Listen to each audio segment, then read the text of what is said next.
একই পরিবারে দুইজনকে হত্যার অভিযোগ উঠেছে টাঙ্গাইলের বাসাইল উপজেলায়। সোমবার রাতে এ ঘটনা ঘটে উপজেলার হাবলা ঘোষাখালী এলাকায়।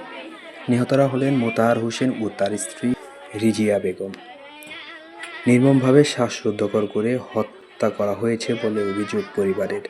এ ঘটনাকে কেন্দ্র করে পরিবারে চলছে সুখের মাতম। স্তব্ধ ও নীরবতা হয়ে উঠেছে এলাকা। জানা যায়, শনিবার টাঙ্গাইলের করটিহাট থেকে ধান রোপণের জন্য দুজন শ্রমিক আনা হয়। পরে অসুস্থ হয়ে পড়লে নিজেরাই ওষুধ সেবন করেন।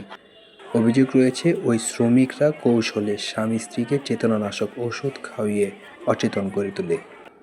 পরবর্তীতে রাতের আঁধারে স্বামী স্ত্রী শ্বাসরোধ করে হত্যা করে ঘরে থাকা নগদ টাকা ও মূল্যবান মালামাল লুট করে পালিয়ে যায় দুর্বৃত্তরা।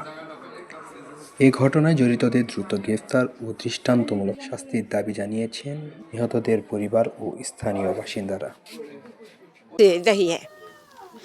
পরে চড়া খাইলে আমি তো খাই হারুম, নামাজ রোজা পরে ভিতরে তার এত পেস নাই। পরে হন ওর দাদিরে দিছে, এটা পানিতে ফেলাই দিছে, কিন্তু ওই কামলা গড়ে। পরে অমনি আমি ঘরে গেছি, এটা বিরছে আর একটা ওই জড়ি খাইলো না কে অন কয় বিরসায় বিছনা নিচে বিরছে, অনেক বিরসায় কয় আপনার হাতে যে দিছিলাম, কয় হ্যাঁ আমি মনে নাই তো, পানির মধ্যে গুইলা কেমন জানি আমি ফালাই দিছি।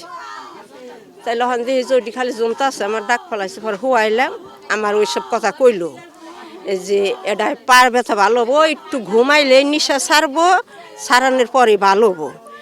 তাইলে কাজ করে হুইয়া কইলাম কি আপনি জাগন থাকেন, এটা যখন কইতাছে একটু ঘুম কোনোবা ওইলে তাইলে করিন। আমরা গড়াইছি এনে যদি ফির যাই গড্ডাই, তাইলে আমরা দেখারি ওই দরজার কাইটা ঘরে গেছে, উমর আবার দরজা আটকাইছে। বেচারারে কিভাবে যে মৃত্যু দিয়া থুয়া ওরা গেছে, আমরা সকালে ডাক দিছে, পরে গেছি যে দিছে গলার মধ্যে পেঁচিয়ে থুইছে, হেরে তো গলায় টিভে মাইরা থুইছে। পরে উনার আমি টানে খুললাম, খুললা দোয়াইলাম, করলাম, দম নাই। বেঁকে কয় নিয়ে যাও, দম থাকারি নিয়ে গেলাম হাসপাতালে। ডাক্তারে দেখলো, নার্সরা দেখে কয় দম নাই, এখন ওই যে টাঙ্গাইল নিয়ে যাব। দেশবাসীর পক্ষ থেকে বিচার চাই, যেহেতু আমাদের কামলা জামলা নিয়ে কাজ করতে হয়, সবসময় ইরিগেশনের কাজ করতে হয়, যাতে কামলারা যত ভোটার আইডি কার্ড নিয়ে আসে, পরবর্তী কাজ করতে আসলে আমরা যেন ভোটার আইডি কার্ড সংগ্রহ করে তাদেরকে। বিদেশি কামলাগুলো এই ধরনের ঘটনা আমার এলাকায় ঘটিয়েছে। তা আমি চাই যে সারা বাংলাদেশেই যারা বিদেশি কামলা দিতে আসবেন, এই কামলাদের যেন ভোটার আইডি কার্ড ফটোকপি ওই গৃহস্থের কাছে থাকে, আর মোবাইল নাম্বার, এরা মোবাইল নাম্বারও রাখে নাই, শুধু এমনি 2 দিন খাওয়াইছে, কাজ করাইছে, ভালো একটা হয়েছিল। আমি চাই এই যারা দুর্ঘটনা ঘটিয়েছে তাদের সাজা হোক, তাদের বিচার চাই আমি। যে মুরব্বী 2জন মারা গেছে, একজন হলো 80 বছর বয়স, আর যে মুরব্বীর স্ত্রী তার বয়স হলো 70-72 বছর। এদিকে পুলিশ জানিয়েছেন, ঘটনার বিষয়ে মামলা দায়ের প্রস্তুতি চলছে। মামলা হওয়ার পর তদন্ত সাপেক্ষে জড়িতদের আইনের আওতায় আনা হবে। তো আমরা যেটা কনভারসেশন অনুযায়ী যে 2টা নাম পেয়েছি, ওরা যেটা বলতেছে, একজনের নাম শরীফ আর একজনের নাম সুমন ছিল। তাদের কথা অনুযায়ী, তারা যে কনভারসেশন করছে শ্রমিকরা, তাদের কথা অনুযায়ী বোঝা যাচ্ছে, কিন্তু এটা এখনও কনফার্ম না।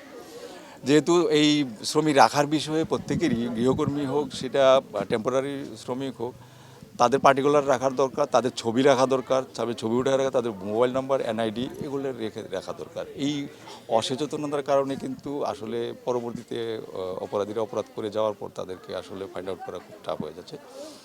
তো সেই বিষয়ে আমরা আসলে দেখতেছি বিষয়টা। আইনানুগ হত্যা যদি মামলা হবে, তারপরে তদন্ত করে আমরা দেখব কারা হতে পারে, তাদের আইডেন্টিফাই করার চেষ্টা করব।